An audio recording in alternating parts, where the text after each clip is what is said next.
LEDs and resin. I've been experimenting lately with including LEDs into my resin projects. I love the idea as a way to enhance resin art, but I needed to find a way to be able to replace the LEDs if they ever failed.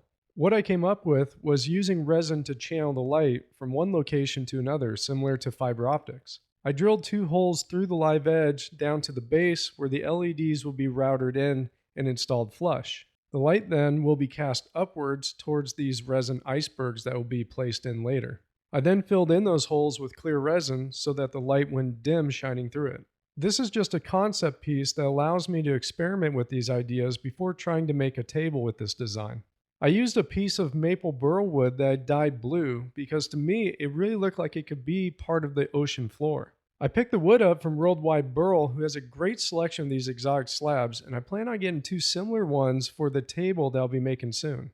Because I want the light to shine all the way from the live edge to the top of the piece, I went with clear resin with just a little bit of tinted blue dye. After a few days, the deep pour resin that I used cured and I was able to break it free and start the finishing process. I was careful when surfacing and sanding the top because I didn't want to go all the way down to the wood. I left about an 1/8 inch of resin over the top surface. Later, I'm going to be applying a tabletop epoxy for a final flood coat finish.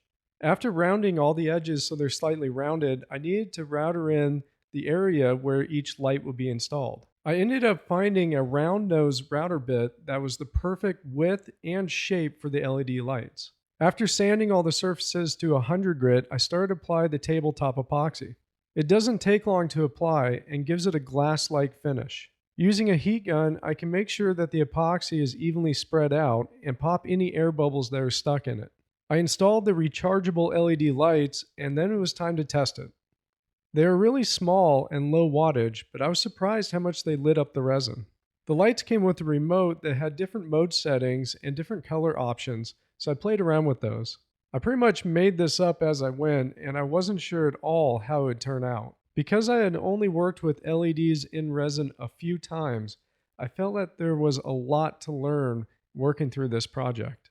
I already have a long list of ways to improve this design for the next project. Because this was an experimental piece, I wasn't making it for a client, so it is available for sale up on my website. It's not perfect by any means because it was an experiment, but I still think it would look great hanging up on the wall, and at night, it can help light up the room. Drop a comment and let me know your thoughts if you think this would be a good design as a table.